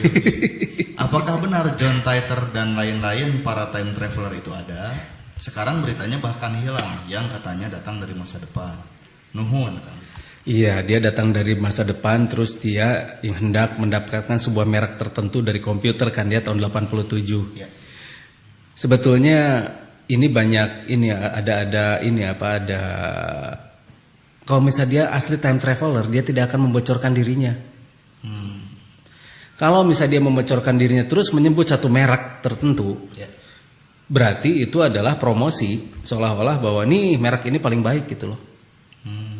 Jadi itu mah akal-akalannya merek itu. Oh, jadi untuk mempromosikan. Iya. Dan dia bahas banyak hal, kemudian dia memprediksi gitu kan. Nanti ini, nanti ini seperti inilah. Dia memprediksi hujan lalu bikin tarian minta hujan kayak gitu. Ya. Kepentingan juga. Iya, semacam begitu. Misalnya nanti ada kejadian ini, terus direkayasa kejadian itu bisa kan. Ya, ya, ya, ya. Itu bisa seperti ini nulis semacam surat gitu kan. Nah, itu ada cara menukarnya. Misalnya sekarang nulis surat, kemudian simpan aja di sana. Itu katanya prediksi nanti kejadian itu. Nulis mengarang saja. Nanti ada cara menukarnya. Itu nanti disesuaikan dengan headline sebuah surat kabar begitu. Itu ada caranya. Jadi bukan berarti dia bisa melihat masa depan, bukan itu. Tapi itu teknik, itu trik. Trik ya. Iya, teknik ya. Ya, ya, ya. Triknya trik yang tidak baik gitu ya. Trik yang biasalah trik-trik ini tuh trik sulap ya. Tapi sebetulnya memungkinkan nggak sih Kang ada si penjelajah waktu itu? Ya mungkin saja. Jadi kan kalau tadi yang kita bicarakan itu baru teleportif pindah tempat. Nah ini tadi setelah pindah ruang. Nah pindah waktunya belum dibahas. Orang-orang Lemurian menamakan itu averans. Apa? Averans. Averans. Para penjelajah waktu itu dinamakan tuh averans. Memungkinkan. Terusnya AVERRANZ. Averans. Nah jadi para penjelajah waktu itu justru Ya. itu nanti akan saya ceritakan nih tentang bagaimana Almort, tentang bagaimana ini banyak nih cerita-cerita tentang itu ya. Ketiga Kang. Iya. Cuma nah ini masalahnya. Banyak sekali hal-hal yang baru di sini. Hal baru dan bisa membuat gegar. Bisa membuat gegar orang-orang yang tidak mau mengerti dan juga tidak mau tahu. Tapi mereka bawa-bawa teman begitu. Iya, ya. Dan kemudian mereka mengadu domba kita dengan pihak lain. Ya, ya. Ya satu contoh lah. Ketika kita novel Arkitirema saja diadu dombakan kan ke pihak-pihak lain. Sehingga biar mereka tuh marah ke kita. Nah, jadi kita punya kewajiban untuk memberitahu orang-orang yang dipanas-panasi oleh mereka, yang dicoba diadu dombakan dengan kita harus memberitahu bahwa mereka itu sedang diadu domba dengan kita. Iya Kang. Mereka adalah sekelompok radikal yang mengaku Islam. Jadi sekali lagi kelompok radikal yang mengaku Islam yang hendak mengadu domba umat yang ada di Indonesia. Jadi mereka sengaja muncul dan kemudian menyamar seperti dulu lah Christian Snokurkronje lah ya. Nah ini mereka itu menyamar sebetulnya dan akhirnya mereka benar-benar mengadu domba. Sekarang lihat saja faktanya. Kalau mereka menyangkal ya. Jelas faktanya mereka memanas-manasi pihak ini ya. Ya, ya. Kalau mereka tidak begitu, mereka tidak akan memanas-manasi pihak lain. Kalau mereka tidak percaya, sudah terima mereka sajalah. Betul. Tidak perlu bawa-bawa orang lain untuk diadu domba dengan kita, begitu loh. Berarti jelas mereka punya motivasi untuk mengadu domba kita dengan pihak yang lain. Ya. Karena pihak kita besar. Betul. Kalau misal pihaknya masih kecil mah nggak akan diganggu. Ya. Nah, pihak-pihak yang banyak masanya ini, yang banyak sekali pendukung ini, bagaimana caranya agar dibenci oleh pihak lain? Makanya dia memanas-manasi pihak lain. Ya, ya. Misalnya, pihak kita dilaporkan pada majelis, Ya. pada sebuah majelis dan kemudian majelis itu termakan, memakan panas-panas mereka karena mereka tidak sadar bahwa mereka sedang diadu domba. Nah dari sana saja sudah bisa terlihat ya kewaspadaan mereka sangat kurang. Nah kemudian sampai mereka akhirnya membuat surat rekomendasi misalnya begitu kan, bahwa saya ini berpikiran janggal. Iya. Tapi begitu saya konfirmasi pada beliau, Akhirnya beliau mengakui bahwa beliau itu menandatangani surat itu biar mereka diam begitu loh. Iya ya. Jadi untuk biar diam aja gitu. Iya biar diam saja. Ngarah jempling kalau bahasa Sundanya mah. Biar mereka diam ternyata. Nah, ini bagaimana bisa semacam begini sedangkan ini sudah mengorbankan banyak hal begitu loh. Ya. Nama baik kita menjadi buruk dan sebagainya. Tapi umat yang sama diadu. iya diadu domba. Siapa ya? Yang tepuk Iya tangan justru siapa, itu. gitu ya? Iya yang Sampai tepuk diadu. betul. Iya, ya, harusnya mikir ke sana. Harusnya waspada. Harusnya mereka itu waspada bahwa mereka itu sedang diadu domba. Oke. Dan kalau kita mau waspada ya makanya kita bertabayun dengan mereka. Betul. Dan akhirnya kita munculkan kewaspadaannya pada mereka. Sampai akhirnya beliau bilang yang menandatangani surat itu ditujukan untuk ke dalam saja. Kalau misalnya itu menyebar itu walahu alam katanya kan. Nah, berarti jelas di sini ada pihak yang hendak mengadu domba kita dengan pihak lain. Dan tolong panarunga yang lain pun tolong beritahu pihak-pihak lain itu untuk waspada bahwa kita sedang diadu domba. Kita ini sedang dipecah belah. Kita itu sedang dicoba dilemahkan. Nah, jadi kalau misalnya kita tidak percaya atau misalnya masing-masing punya pendapat masing-masing ya sudah saja berhenti begitu kan. Nah, ini terus dipanas-panasi pihak lain agar semuanya itu jadi berantem begitu loh. Hingga muncul kebencian. Dan memang pihak yang membenci saya ini adalah pihak yang bisnisnya dirusak. Itu rusak karena gara-gara saya juga sih. Karena saya mengatakan bahwa ini yang mereka lakukan ini sebetulnya tidak baik begitu. Karena membuat orang-orang menjadi syirik begitu kan. Menyimpang iya. Dan memang ada hadisnya juga itu tentang bahwa laptop. Oke. Iya. Memang seru ya. Penarungan yang ngobrol sama Kang Liki kemana-mana selalu aja bisa nyambung. Nah, pertanyaan berikut nih. Assalamualaikum Kang Liki. Waalaikumsalam. Saya Empix Codet dari Majalengka. Oh, keren. Preman mana tuh? Megang terminal mana tuh? Empik Codet. Nanti kita tanya. Apa di daerah Jawa ada portal Kang? Di daerah mana? Daerah Jawa. Iya kan tadi dibahas portalnya tuh. Ya mungkin yang lain juga. Iya. Penasaran. Ya iyalah.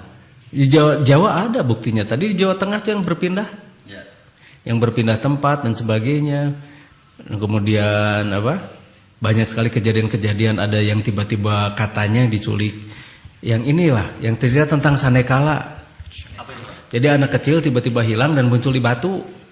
Wah, Batu pohon gitu. Batu di pohon kayak gitu-gitu. Tiba-tiba hilang katanya disembunyiin Sanekala katanya. Padahal itu tuh dia masuk portal si anaknya sendiri itu baru merasa dia keluar sebentar kok dia balik lagi padahal kejadiannya 3 hari yang lalu. Iya. Nah itu sering kejadian kan yang semacam begitu di kita. Berarti jelas ada portal. Jelas ada portal. Cuma portal itu tidak akan kita bahas. Karena bukan apa-apa. Kalau misalnya orang tahu portalnya ada di mana nanti mereka gali lalu rusak begitu kan. Nah ini yang kita hindari. Ya terus terang kalau saya tahu di mana saja gitu ya.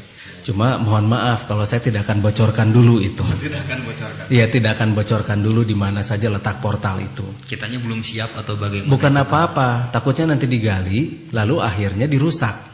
Salah gali kepancung tung jadi rusak begitu kan. Nah, terus kemudian dibawa oleh pihak-pihak yang tidak bertanggung jawab karena kalau misalnya ini dijual itu harganya bisa ratusan miliar. Makanya saya tidak akan bocorkan dulu karena bagaimanapun juga banyak orang-orang yang tamak di sini. Bukan tamak dari depan, tamak dari belakang gitu ya, tamak samping, tamak depan. Oh itu ya. Ya. Jadi ini yang harus kita waspadai orang-orang yang tamak. Jangan jauh-jauh lah barang benda-benda arkeologi saja bisa dijual keluar kan. Padahal benda itu sudah di museum lalu akhirnya dipalsukan kan. Dipalsukan kemudian dijual keluar. Misalnya penelitian janjinya tanggal 20 dia datang tanggal 1 dulu. Utak korek ada yang bagus sembunyiin dulu. Nah nanti resminya tanggal 20 bisa saja begitu kan. Iya. Curi start dulu ya. Iya curi start untuk melihat. Ya mencari yang berharga lah kemudian disimpan sendiri begitu kan. Itu sering kejadian juga kok. Nah ada lagi pertanyaan lain? Ada Kak. Iya silakan. Salam Kang, saya Rika dari Pekanbaru. Salam. Riau. Dari Pekanbaru Riau. Panarunga Rika dari Pekanbaru Riau. Riau. Pertanyaannya Kang, apakah kami ini bisa berteleportasi dan apakah ada efek negatif dari teleport? By the way, via film fiksi ilmiah Amerika banyak yang menayangkan tentang hal ini, salah satunya Jumper. Kang. Jadi tadi apakah kami bisa berteleportasi? Bisa jadi, bilang saja, bisa nggak jadi jumper ya? Oh iya betul. Terus bilang aja bisa bisa nggak langsung masuk ke brankas bank gitu? Ah, gitu. Ke arah situ. Banyak yang pengen bisa teleportasi kayaknya. Teleport masuk ke dalam brankas bank ya? Gitu. Waduh, cilaka 2 gelas atau gitu. Nah makanya kenapa kita tidak bisa berteleportasi, karena manusia itu punya kecenderungan menyalahgunakan kekuatannya. Ya harusnya kita bersyukur tidak bisa teleportasi, karena perusahaan-perusahaan angkutan itu jadi hidup. Jadi tuh kudu ngongkos meureun orangnya, jadi tidak ada perusahaan angkutan atau cilaka 2 gelas nanti orang-orang jadi tidak bisa hidup di sana. Nah tapi sebetulnya fasilitas untuk teleport itu semua orang ada. Semua orang bisa. Cuma itu syaratnya yang tadi kan yang kita bahas sebelumnya. Ya. Ada apa dan bagaimana begitu kan. Nah, tapi secara pribadi kalau misalnya untuk sendiri bisa berteleport itu memerlukan energi yang sangat besar. Berarti akselerasi sel di tubuhnya minimal harus 95%. Ya. Sedangkan kita manusia-manusia yang umumnya itu karena ada di sel mitokondria itu ada clad atau membran luar, makanya terbatas jadi hanya sekitar 2,5%. Jauh jadi, ya? Ya? Jauh. Enggak jauh. Minus 92%. Enggak jauh, itu mah enggak jauh. Tapi melamelu yang gitu mah amat sangat jauh sekali gitu. Jauh mah masih kurang atuh. Amat sangat jauh sekali. Pisan banget. Jadi jauh pisan gitu tuh. Oke. Ada lagi pertanyaan? Penanya berikutnya. Ya. Samprazan Kang Diki. Rambiasa. Ini dengan imam dari Manado. Iya. Kang, kalau Barkah ada yang dibawa ke Belanda, terus yang ngambilnya punya potensi aktivasi lagi enggak? Nanti dulu. Ada dibawa ke Belanda? Iya, ada enggak Barkah yang dibawa ke Belanda? Oh enggak ada. Mungkin itunya tadi nadanya, adakah Barkah yang dibawa ke Belanda? Ya, begitu kan. Oh ya gitu. Yang dibawa oleh Belanda itu manuskrip, dan ada satu ini ada itu portal juga waktu itu yang pernah di ini ya. Salah satunya itu yang di Cirebon. Ada itu ya? Cirebon ya. Cirebon ada. Jawa Barat kan? Cirebon Jawa Barat ya. Di Cirebon ada di ini gua itu yang buatan itu, yang tempat portal itu Sunyaragi ya. Ya di gua Sunyaragi itu. Yang gua, dan di sana tuh ada yang dibawa oleh Belanda di sana. Itu portal. Portal tapi hanya orang-orang tertentu yang bisa menggunakan waktu itu, karena orang itu punya passcode-nya atau punya password-nya. Jadi bagaimana cara mengaktifkannya.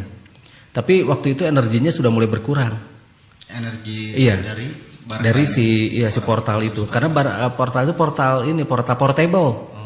Ada yang portable-nya di sana. Nah, makanya tempat itu dibom oleh Belanda juga nggak hancur. Oh gitu ya? Iya, dibom oleh Belanda juga, cuma miring-miring aja bangunannya. Di tempat yang ada portalnya nggak hancur sama sekali.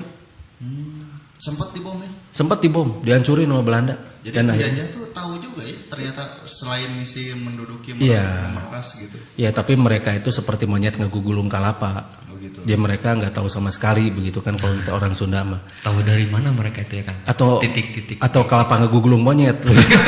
Siun itu. Lebih ngerti deh soalnya itu mah. Soalnya kalapa mah tuh bisa mikir, minimal monyet tuh bisa ngalah kalapa. Kalau power source-nya apa itu Kang? Si Barkah portable tadi. Itu Closonit juga, cuma waktu itu kalau sudah meredup waktu itu kekuatannya, karena sering dipakai juga untuk kesana sini waktu itu tuh. Dan ini legenda ini secara turun temurun diceritakan di sana, makanya ininya yang namanya jupel di sana ya, juru peliharanya, dan ini yang namanya guide-nya di sana. Itu ceritanya standar seperti itu. Nah, makanya wajar kalau misalnya di kita itu sebetulnya banyak, cuma orang-orang itu banyakan tidak mengerti cara menggunakannya. Apalagi Belanda waktu itu dibawa saja oleh mereka.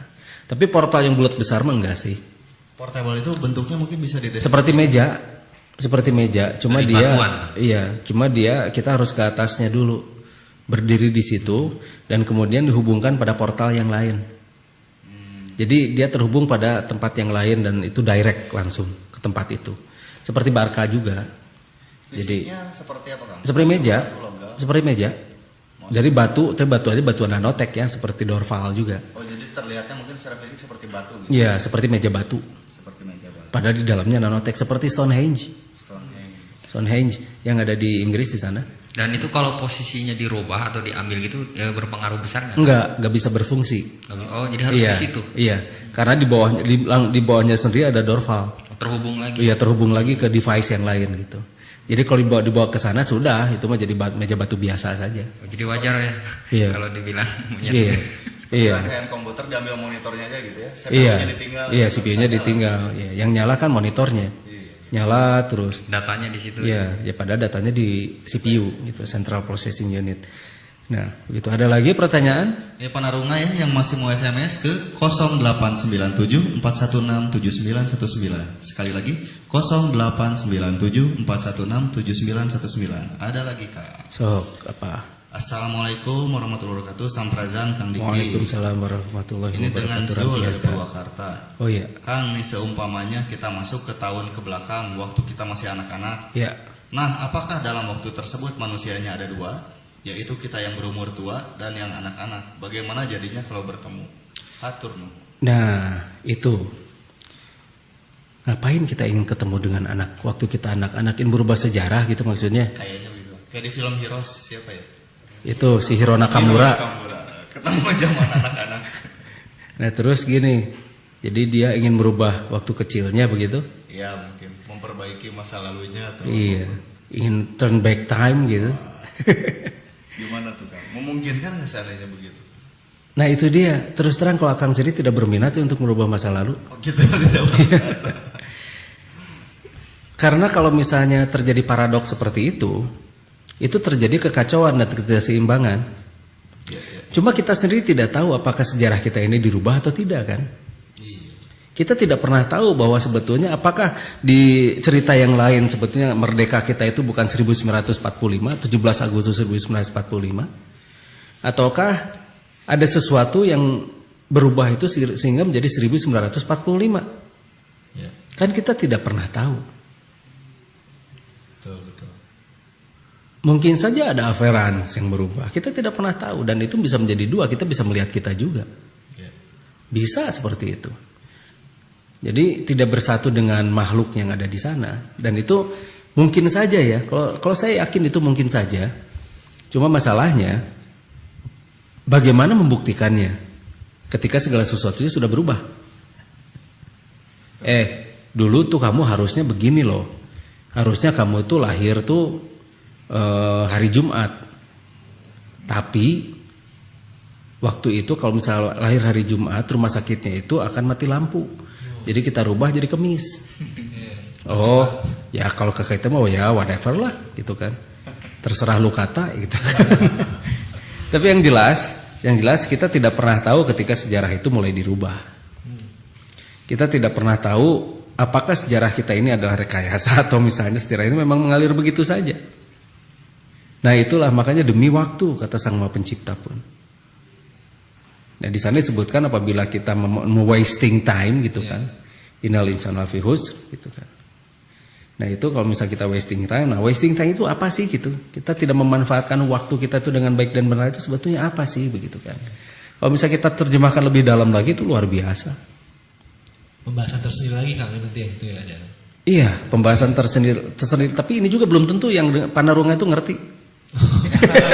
Si penanya ini. Belum tentu Panarunga itu pada ngerti soal ini tuh, belum tentu. Nah, makanya, tapi kita bahas saja lah, bertahap saja kita bahas saja, dan pasti bertanya juga dengan jawaban-jawaban ini bisa tambah ngerti atau tambah bingung, gitu kan? Tapi nggak apa-apa, sok tanya dulu aja lah. Mungkin saja ya, karena bagaimanapun juga, sebetulnya ada beberapa kejadian ketika suatu kejadian tuh ada mereka mengatakan tuh bilokasi. Atau seseorang bisa ada di dua tempat katanya.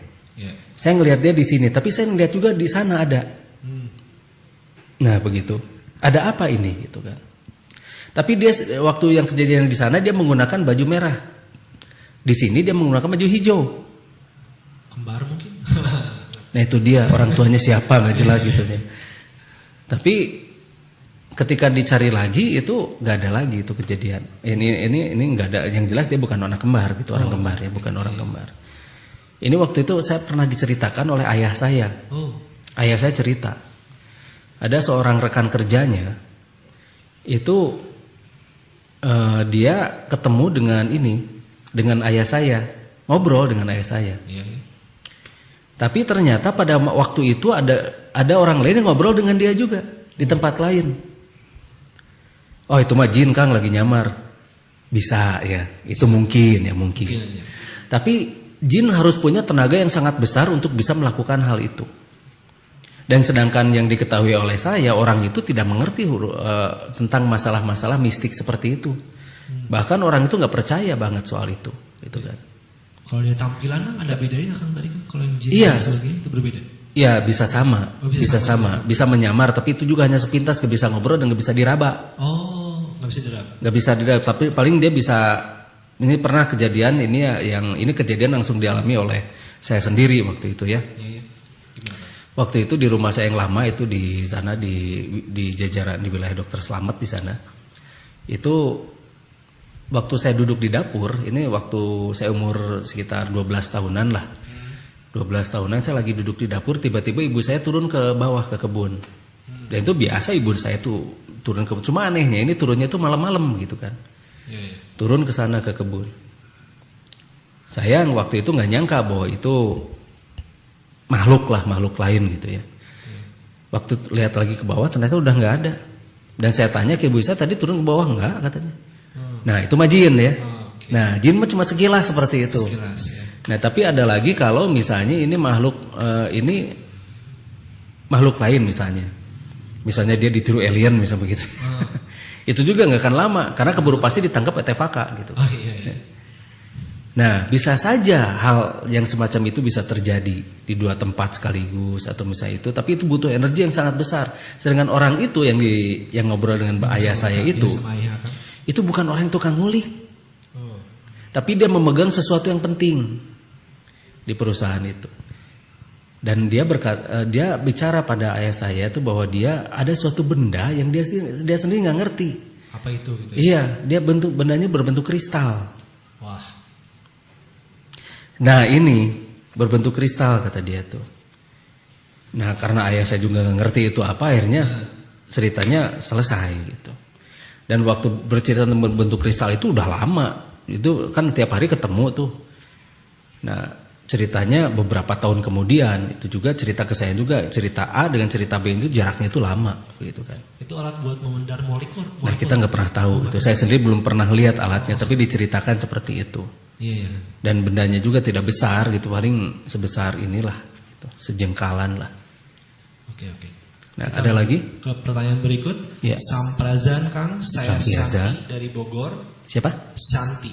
Oh Santi Iya, dari iya, Bogor mau tanya, Panaruma kalau di Santi. Pelabuhan Ratu dekat Karanghau, kata penyelam ada cincin besar di bawah laut. Apakah itu barca? Hatur nuhun Kang. Nah terus terang saya belum menyelam di sana. Oh iya, belum. Harus lihat dulu Kang ya. Iya, nah mungkin penyelam itu bisa kita wawancara dan mungkin nanti kita bekali kamera yang bisa ke bawah laut. Iya. Dan mudah-mudahan nanti jangan jauh di sana, di Ranca Buaya juga. Itu di sana juga ada bangunan-bangunan di sana tuh, di bawah lautnya. Bawah laut. Dan biasanya itu yang penyelam-penyelam itu dia pemburu lobster. Nah makanya nanti di sana di Pelabuhan Ratu di Karanghau di sana apabila ditemukan ada cincin besar di bawah, nah nanti saya minta mungkin gak apa-apa kita nanti ke penyelam itu kita bayar, nah terus kita beri mereka kamera, iya kita beri kamera dan kemudian disuruh kita foto, minimal kita videokan lah itu. Nah nanti baru bisa kita nilai apakah itu barca ataukah itu hanya karang yang hasil gerusan alam saja gitu kan. Karena seperti ada karang bolong begitu kan. Ada karang bolong itu karang yang bolong kan di sana. Di sana wilayah-wilayah pantai selatan juga itu karang bolong tuh. Kemudian ada lagi tempat-tempat lain yang karangnya berbentuk bolong, ada lagi kan seperti itu. Jadi belum tentu itu adalah cincin atau barca, bisa saja itu karang yang dibentuk oleh alam dan bolong. Makanya harus lihat dulu. Dan saya sendiri belum survei ke sana. Ya. Kita lanjut ke pertanyaan berikut Kang. Tapi di Pelabuhan Ratu ada dorval. Oh iya, di Pelabuhan Ratu ada dorval kan. Nah di Pelabuhan Ratu itu ada dorval dan presiden pertama kita tuh tahu di sana ada dorval, makanya di sana bikin bikin hotel di sana. Dan titik benturan magnetiknya itu ada di salah satu kamar di hotel tersebut. Nah itu portal di sana itu. Portal. Nah, portal tersebut itu sering dimanfaatkan oleh makhluk astral memang. Karena ada fluktuasi. Tapi kalau misalnya kita tahu cara menggunakannya, itu bisa dimanfaatkan untuk hal lain. Bisa jadi di sana kita bisa bikin benturan energi dan sebagainya, bisa saja. Cuma, nah itu dia. Sekarang energinya ini kalau misal kita manfaatkan, kemudian kita jadikan benturan di sana, itu bangunan bisa kolaps gitu. Jadi kita tidak mau meresiko, kasihan lah. Ya. Kalau Bung Karno sendiri tahu ada teknologi di situ dari mana? Ya beliau itu bukan orang sembarangan ya. Bukan orang sembarangan. Bukan orang sembarangan. Orangnya itu benar-benar memiliki daya linuih yang cukup. Makanya perjuangan beliau juga luar biasa. Dan kita akuilah bahwa beliau itu ada orang yang luar biasa. Makanya mampu melakukan hal-hal yang luar biasa pula. Cuma banyak sekali yang cerita-ceritanya itu teralihkan dan hilang gitu, ditutupi gitu ya. Oh, jadi beliau bisa mendeteksi ya, bisa merasakan adanya teknologi dari ada sesuatu mungkin belum bisa menjelaskan apa itu. Tapi ya sudah, bikin aja sesuatu di sana dulu gitu dan lestarikan dulu saja. Nah, kemudian makanya akhirnya dikucilkan kan? Iya. Akhirnya meninggalnya itu karena dikucilkan, karena diasingkan.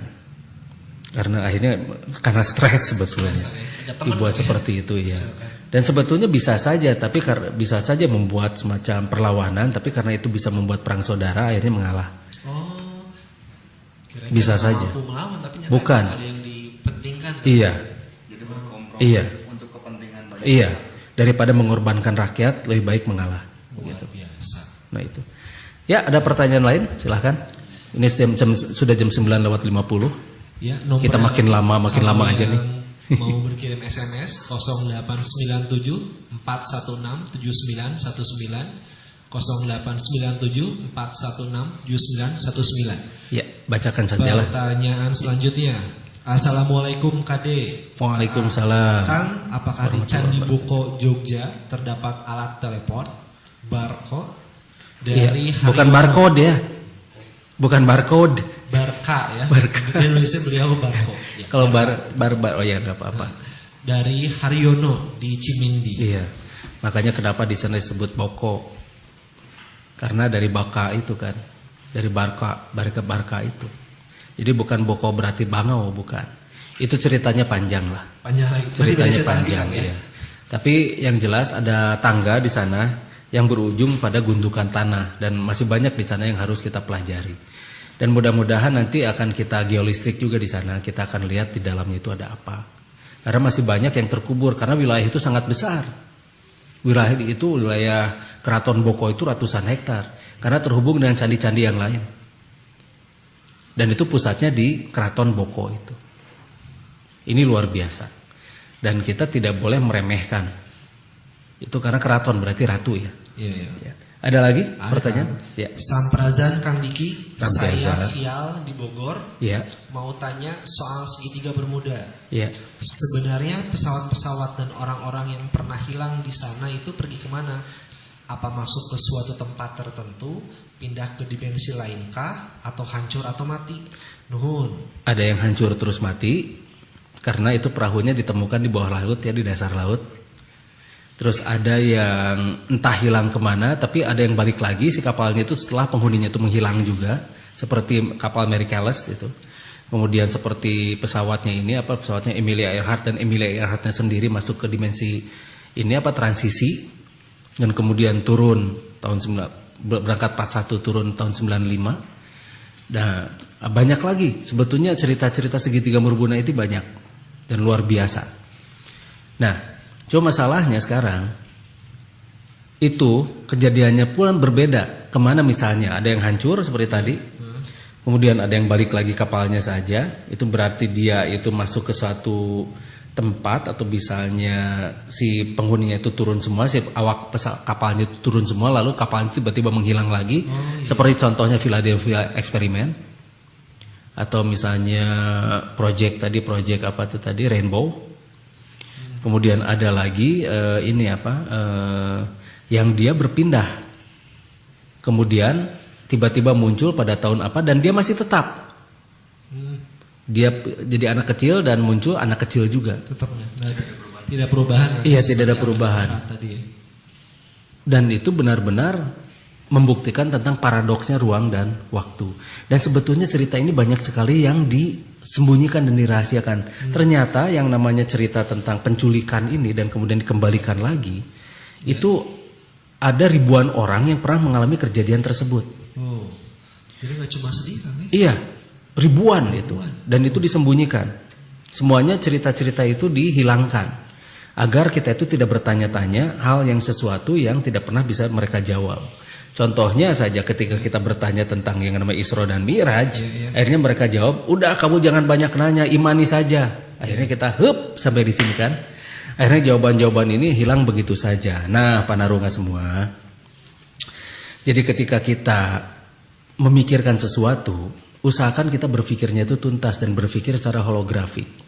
Contohnya kita memiliki agama. Agama kita itu mengajarkan sesuatu yang sangat luar biasa. Kitab suci kita itu mengajarkan sesuatu yang sangat luar biasa apabila kita kaji. Makanya istilahnya itu mengaji. Mengaji itu adalah untuk mengkaji secara dalam. Karena satu ayat itu bisa memiliki pengetahuan yang sangat luar biasa. Satu contoh misalnya. Satu ayat yang ketika Sang Maha Pencipta itu memerintahkan kita untuk memikirkan tentang air yang kita minum. Kalau kita berpikir dengan baik, dari sana kita bisa membuat solusi-solusi yang sangat luar biasa. Karena air yang kita minum itu kita bisa membuat menjadi sehat. 1, 2, kita bisa membuat menjadi bahan bakar. Terus ketiga, dan banyak sekali fungsi yang lain. Misalnya untuk mengolah limbah dan sebagainya.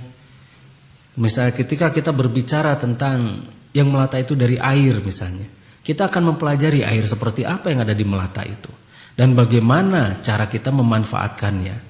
Nah, di sanalah kuncinya kita untuk 4N tadi. Penelusuran atau 4P lah. Penelusuran, kemudian penelitian, kemudian pemikiran atau penalaran, dan kemudian terakhir akan menjadi pengetahuan. Nah, pengetahuan kita ini ujungnya sampai kemana? Apakah hanya sekedar koleksi? Ataukah pengetahuan kita ini akan membuat sesuatu yang berguna bagi umat? Mau dibawa kemana kita? Bahkan ketika saya ditanya, Kang, HI itu mau dibawa kemana? Saya bilang, HI itu mau dibawa untuk beribadah. Karena tugas kita adalah untuk ibadah. Ibadah itu agar kita bisa menjadi bermanfaat bagi umat. Agar kita itu benar-benar melakukan segala sesuatunya untuk Sang Maha Pencipta. Itu yang penting. Makanya kenapa kita disuruh dengan nama Allah atau Bismillah. Sama sebetulnya. Semua pun akan menyembah pada Sang Maha Pencipta. Dan dengan Bismillah itu bukan dengan nama yang lain. Itu adalah kuncinya dari tauhid itu sendiri. Jangan sampai menjadi berubah menjadi istilah atau misalnya motivasi yang lain kecuali dengan nama Sang Maha Pencipta. Disinilah ini adalah pesan-pesan yang seharusnya kita lakukan sehari-hari. Jangan sampai kita hanya sekedar membahas tanpa juntrungan yang jelas, tanpa bisa menjadi action bagi umat. Karena tugas kita adalah membantu sekarang. Sekarang kita ini sedang krisis. Sekarang kita ini sedang banyak sekali orang-orang yang mesti dibantu. Nah, apa yang bisa kita lakukan untuk mereka? Jangan hanya kita sekedar NATO atau no action talk only. Hanya sekedar ceramah-ceramah saja tanpa bisa melakukan sesuatu. Apa jawaban kita ketika ada krisis? Apa jawaban kita ketika melihat anak-anak yang autis? Apa action kita ketika melihat orang-orang yang terkena narkoba? Apa action kita ketika melihat petani itu kehilangan pupuk atau misalnya mereka tidak bisa membeli pupuk? Apa action kita ketika energi sekarang lagi sulit dan mahal? Apa action kita ketika orang-orang itu butuh diobati? Nah, mari kita sama-sama sekarang bekerja sama. Jangan hanya sekedar membahas saja. Jangan hanya sekedar kita menjelek-jelekan orang saja. Ini untuk mereka yang suka menjelek-jelekan orang, yang suka bergibah. Meskipun dia berkedok agama. Sebaiknya jangan segera hentikan itu. Karena itu adalah tetap bertentangan dengan agamanya itu sendiri. Jangan sampai kita ngaku agamis tapi kelakuan iblis begitu kan. Nah itu, makanya ini pesan untuk kita semua. Pesan jangan sampai kita semua itu hanya mengatasnamakan dan mengatasnamakan saja. Mari sekarang kita sama-sama berubah. Mari sama-sama kita membangun. Dan jangan lupa dengan motivasi untuk bekerja semata-mata pada Sang Maha Pencipta. Nah hari ini kita sudah berbicara 2 jam. Saya ya. Ini 2 jam ini. Tembus juga 2 jam. Nah tembus juga ya 2 jam. Ini ada Kang Lutfi, Kang Romi, ada Kang Agus juga. Dan mudah-mudahan nanti akan makin banyak. Dan sekali lagi mungkin nanti kita undang juga narasumber dari yang lain. Kita akan bicara juga dari kelompok-kelompok lain yang mereka memiliki pengetahuan. Iya, dari berbagai sudut pandang dan dari berbagai disiplin ilmu. Dan insya Allah itu bisa sama dan nyambung dengan kita. Terima kasih semuanya yang sudah berani mendengarkan kita, yang sudah meluangkan waktu mendengarkan saya ngacablak di sini, saya berbicara di sini, dan sudah sama-sama kita akan berusaha memahami apa yang kita bahas di sini. Dan mudah-mudahan membawa manfaat pada semuanya.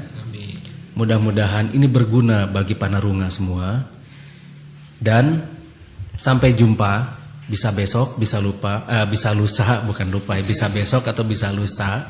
Dan mudah-mudahan saya tidak lupa, maksudnya begitu. Wassalamualaikum warahmatullahi wabarakatuh. Samprazan, sampurasun.